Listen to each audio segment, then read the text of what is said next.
Hello, everyone. Welcome to Nightmare Nexus, where the darkness comes alive with spine-chilling stories and eerie tales that will keep you on the edge of your seat. Before beginning, please hit the subscribe button to never miss out on new stories. We have launched a new ebook named Whispers in the Dark, 110 Tales of Terror. In this ebook, you will find 110 short, spine-chilling horror stories. The book link is given in the description box. Go and check it out. Today, we will present horror story on most disturbing camping encounters ever caught on camera. The Whispering Trees, a camper's nightmare in the deep woods, is our first story. So, without further ado, let's begin. It was supposed to be the perfect weekend getaway. 4 friends, Jake, Mia, Ryan, and Sarah, had packed their gear and driven hours into the remote Pine Hollow forest, a place known for its untouched beauty and eerie silence. The campsite was secluded, surrounded by towering pines and a thick mist that never seemed to lift. The first night was uneventful. They roasted marshmallows, told ghost stories, and laughed under the stars. But as the fire died down, Mia swore. She heard something. A faint whisper, like someone calling her name from deep within the woods. The others brushed it off as the wind, but Mia couldn't shake the feeling that they were being watched. The next morning, things took a turn. Ryan woke up to find deep scratches on the side of their tent, long, jagged marks that looked like they were made by claws. Jake joked it was probably a bear, but the uneasy tension lingered. Later that day, while gathering firewood, Sarah stumbled upon a clearing she hadn't noticed before. In the center stood a circle of stones, each one carved with strange symbols. At the center of the circle was a pile of animal bones arranged in a spiral pattern. "Guys, we need to leave," Sarah said, her voice trembling, but Jake, ever the skeptic, insisted they stay. "It's probably just some weird hiker's art project," he said. "Don't let it ruin the trip." That night, the whispers returned. Louder this time. They came from every direction, overlapping, in a cacophony of voices that seemed to echo inside their heads. Mia covered her ears, but the voices only grew more insistent. "Leave," they said. "You don't belong here." Then came the shadows. Figures, tall and impossibly thin, emerged from the trees. They moved unnaturally, their limbs jerking and twisting as they circled the campsite. The friends huddled, together, paralyzed with fear. The figures didn't attack, they just watched, their hollow eyes glowing faintly in the dark. When dawn finally broke, the figures were gone. The group packed up in record time, desperate to leave. But as they hiked back to their car, they realized the forest had changed. The trail markers were gone, and the trees seemed to close in around them. Hours passed, and they were no closer to finding their way out. Exhausted and terrified, they stumbled upon another clearing. This one was different. In the center stood a massive, gnarled tree, its bark blackened and twisted. Hanging from its branches were dozens of small handmade dolls, crude figures made of sticks and twine, each one with a face carved into it. And then they saw it. At the base of the tree was a fresh pile of bones, human bones. The whispers returned, louder than ever. "You'll never leave," they said. "You're ours now." The friends ran, not caring about the direction, just desperate to escape. Hours later, they finally found the road and flagged down a passing car. They never spoke of what happened in Pine Hollow Forest. But to this day, Mia swears she still hears the whispers when she's alone in the dark. And sometimes, when she looks out her window at night, she sees them, the tall, shadowy figures, watching her from the edge of the woods. If you ever go camping and hear whispers in the woods, don't ignore them. Some places are better left unexplored. Before beginning the second story, please hit the subscribe button if you haven't done so. Our second story is The Vanishing Campsite, a Night of Terror in the Wilderness. It was supposed to be a weekend of bonding and adventure. 5 friends, Emma, Chris, Lisa, Mark, and Tyler had chosen Blackwood Forest for its reputation as a quiet, untouched wilderness. The forest was dense, the air thick with the scent of pine, and the only sounds were the rustling of leaves and the occasional bird call. They set up camp in a small clearing, pitching their tents and building a fire as the sun dipped below the horizon. The first few hours were peaceful. They laughed, shared stories, and enjoyed the solitude. But as the fire crackled and the night grew darker, an uneasy feeling settled over the group. It started with the noises. At first, it was just the occasional snap of a twig, something they chalked up to wildlife. But soon, the sounds grew closer. Footsteps circling the campsite, low growls, and something that sounded like faint laughter. Probably just raccoons, Chris said, trying to lighten the mood. But no one was convinced. Then things got weird. Emma went to grab her water bottle from the edge of the campsite, only to find it was gone. They searched the area, but it was nowhere to be found. Minutes later, Mark's backpack vanished. Then the firewood they'd gathered disappeared. It was as if the forest itself was stealing from them. Panic set in when Lisa screamed. She'd been sitting by the fire when she felt something brush against her leg. She looked down to see a hand, pale and skeletal, reaching out from the shadows. It vanished as quickly as it appeared, but the damage was done. The group was on edge, their nerves frayed. "We need to leave," Tyler said, his voice shaking. But when they tried to pack up, they realized the trail they'd used to get to the campsite was gone. The trees seemed to have shifted, closing in around them. The compasses they brought spun wildly, useless. As the night wore on, the forest grew darker, the air colder. The noises became louder, whispers, screams, and the sound of something heavy dragging itself through the underbrush. The group huddled together, too terrified to sleep. At one point, Chris thought he saw a figure standing just beyond the firelight. It was tall and thin, its face obscured by shadows. It didn't move, just stood there, watching. When Chris pointed it out to the others, it was gone. The worst came just before dawn. Emma woke the others, her voice barely a whisper. "Do you hear that?" she asked. At first, there was nothing. Then, faintly, they heard it.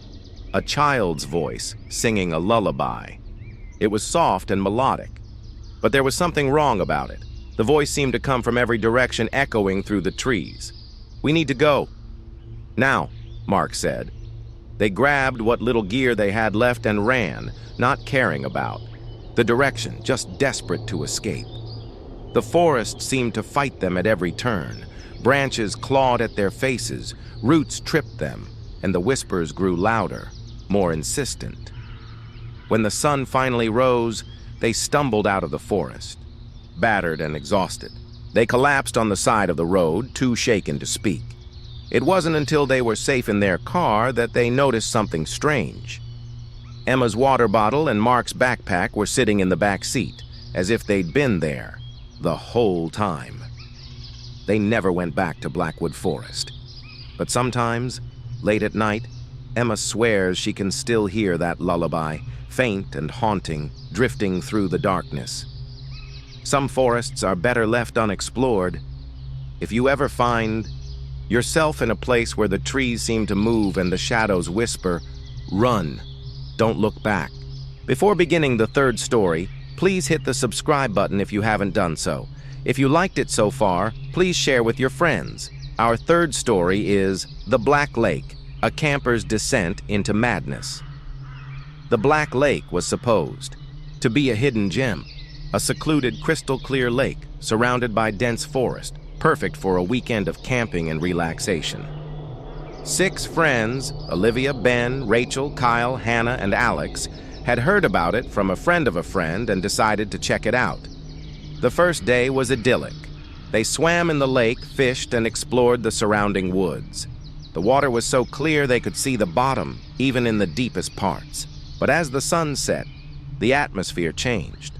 The lake, once inviting, now looked dark and foreboding, its surface like black glass under the moonlight. That's when the noises started.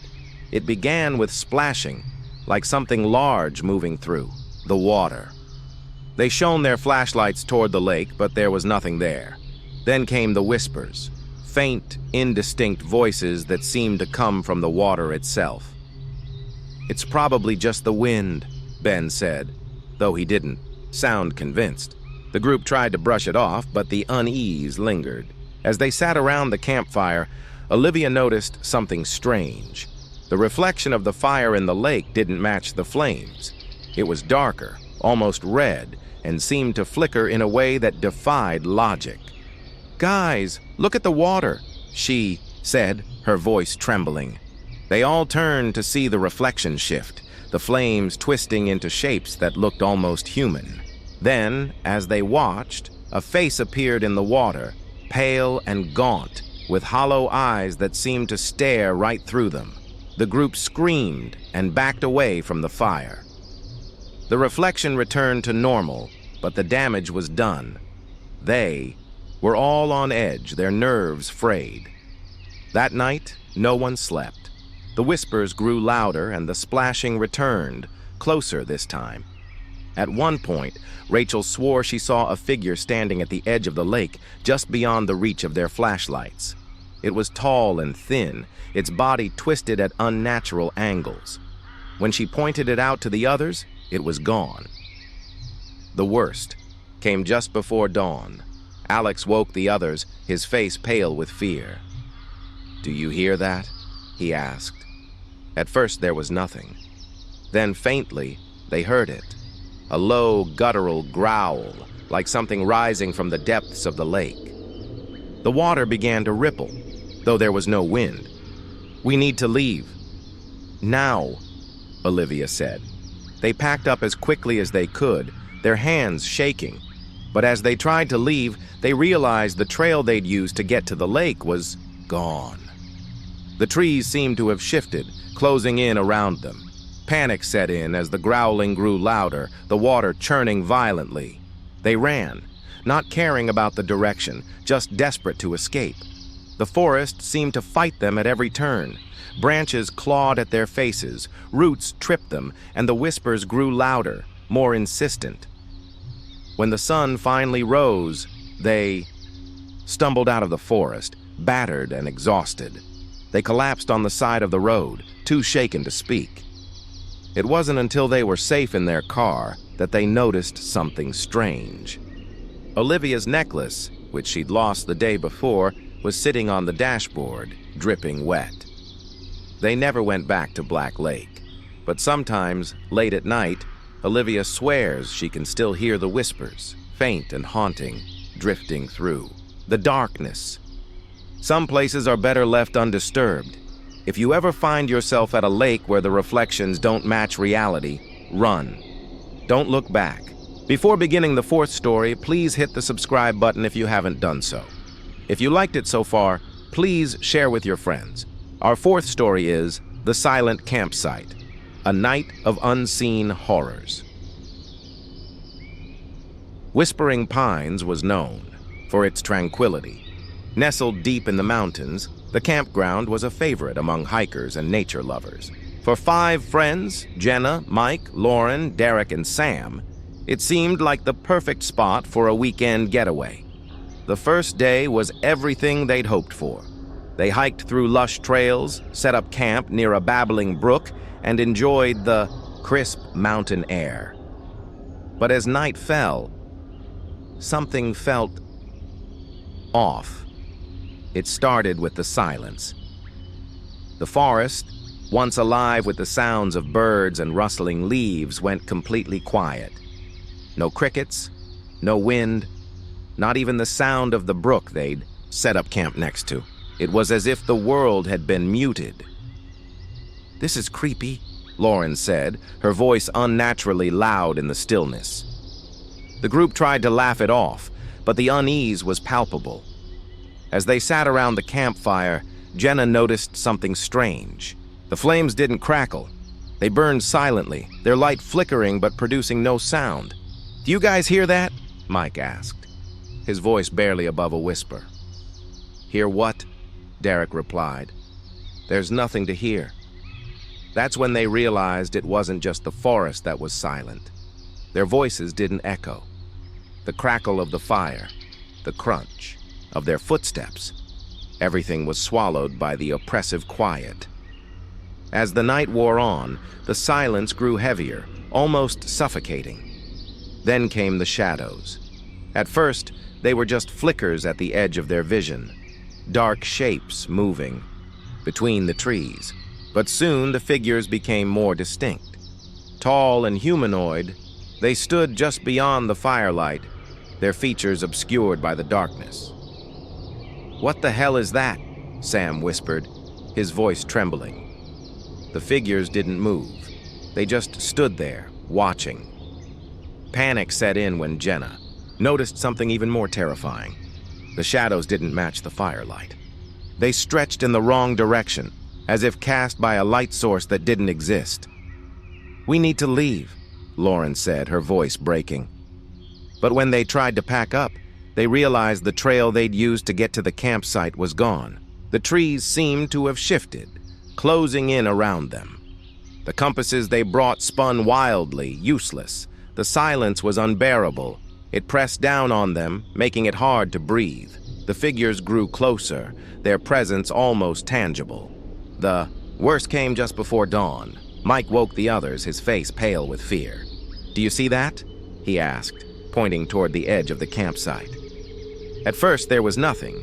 Then faintly they saw it, a figure, taller than the others, standing at the edge of the firelight. Its face was featureless, smooth like a mannequin's, but its presence was overwhelming. "We need to go." "Now," Jenna said. They grabbed what little gear they had left and ran, not caring about the direction, just desperate to escape. The forest seemed to fight them at every turn. Branches clawed at their faces, roots tripped them, and the silence grew heavier, more oppressive. When the sun finally rose, they stumbled out of the forest, battered and exhausted. They collapsed, on the side of the road, too shaken to speak. It wasn't until they were safe in their car that they noticed something strange. Sam's watch, which had stopped working the night before, was ticking again. But the time was wrong. It was hours behind. They never went back to Whispering Pines. But sometimes, late at night, Jenna swears she can still feel the silence, pressing down on her like a weight. Some silences are more terrifying than any sound. If you ever find yourself in a place where the world goes quiet, run. Don't look back. Before beginning the fifth story, please hit the subscribe button if you haven't done so. If you liked it so far, please share with your friends. Our fifth story is The Fire That Didn't Burn, A Camper's Descent into Terror. Shadow Creek Valley was a place of legend. Tucked away in the mountains, it was said to be one of the most beautiful and mysterious camping spots in the region. For 4 friends, Ethan, Claire, Noah, and Mia, it was the perfect escape from the chaos of everyday life. The first day was magical. They hiked through lush forests, swam in the crystal-clear creek, and set up camp in a small clearing surrounded by towering pines. As the sun set, they built a campfire, its warm glow casting flickering shadows on the trees. But as the fire burned, something felt off. "Does the fire look weird to you?" Claire asked, her voice hesitant. The others stared at the flames. They burned brightly, but there was no heat. Ethan reached out his hand, expecting to feel the warmth, but the air around the fire was cold. "That's impossible," Noah said, his voice tinged with unease. The group tried to brush it off, but the strange fire set the tone for the night. As the hours passed, the shadows around the campsite began to move on their own. They stretched and twisted, forming shapes that looked almost human. "Guys, look at that," Mia whispered, pointing toward the edge of the clearing. A shadow, tall and thin, stood just beyond the firelight. It didn't move like a normal shadow. It shifted and pulsed as if alive. Panic set in when the fire suddenly went out. Not like it had burned down, but as if it had been snuffed out in an instant. The campsite was plunged into darkness, the only light coming from their flashlights. "We need to leave," Ethan said, his voice trembling. But when they tried to pack up, they realized the trail they'd used to get to the campsite was gone. The trees seemed to have shifted, closing in around them. The compasses they brought spun wildly, useless. The shadows grew closer, their movements jerky and unnatural. The air grew colder, their breath visible in the moonlight. The worst came just before dawn. Claire woke the others, her face pale with fear. "Do you hear that?" she asked. At first there was nothing. Then, faintly, they heard it. A low, guttural growl, like something rising from the depths of the earth. The ground beneath them began to tremble, the trees swaying as if in a storm. "We need to go. Now," Noah said. They grabbed what little gear they had left and ran, not caring about the direction, just desperate to escape. The forest seemed to fight them at every turn. Branches clawed at their faces, roots tripped them, and the shadows grew closer, more menacing. When the sun finally rose, they stumbled out of the forest, battered and exhausted. They collapsed on the side of the road, too shaken to speak. It wasn't until they were safe in their car that they noticed something strange. The fire pit they'd built was filled with ashes, but the ashes were cold to the touch. And in the center of the pit was a single charred handprint. They never went back to Shadow Creek Valley. But sometimes, late at night, Claire swears she can still feel the cold of that fire pressing down on her like a weight. Some fires are better left unlit. If you ever find yourself in a place where the flames don't burn, run. Don't look back. Before beginning the 6th story, please hit the subscribe button if you haven't done so. If you liked it so far, please share with your friends. Our 6th story is The Campsite That Wasn't There, a night of unthinkable horrors. It was supposed to be a weekend of adventure. 5 friends, Liam, Emma, Jake, Sophia, and Ryan, had set out to explore the remote Blackthorn Forest, a place known for its rugged beauty and eerie isolation.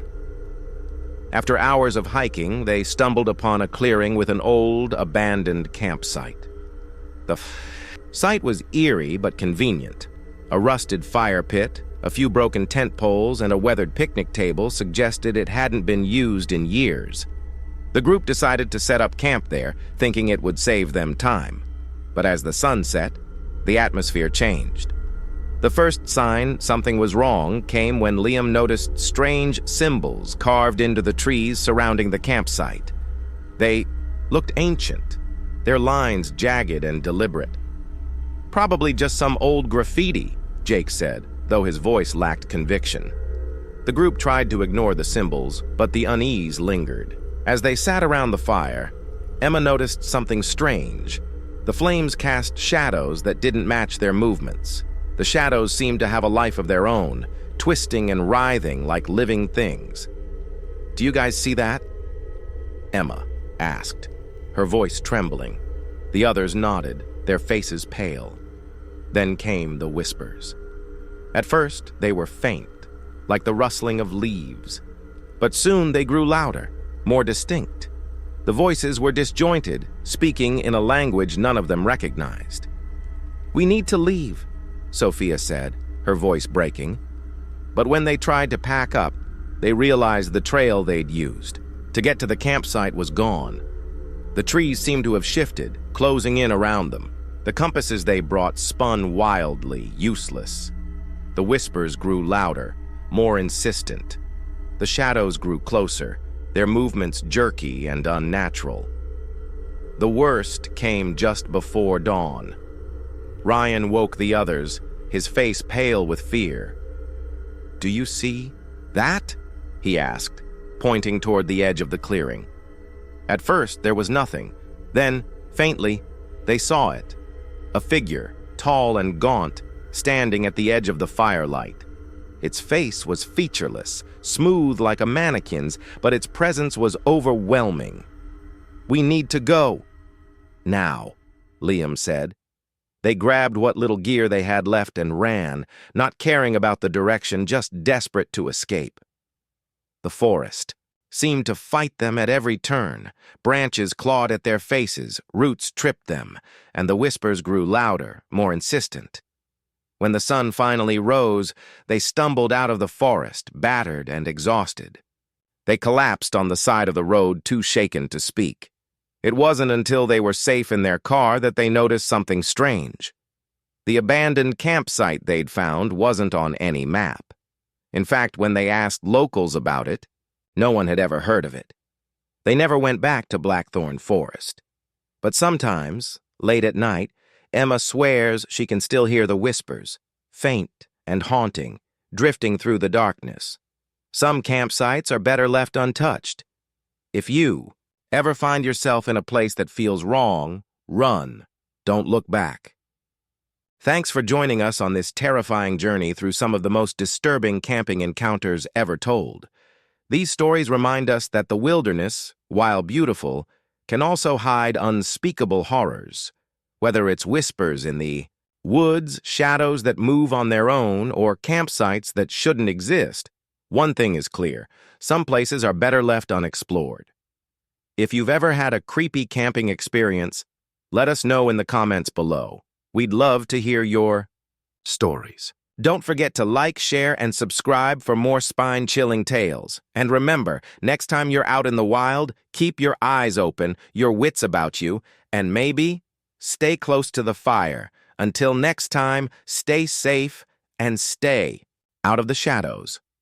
Last but not the least, before leaving, please check out the horror story ebook. Link in the description. Goodbye, and see you in the next one. Good night.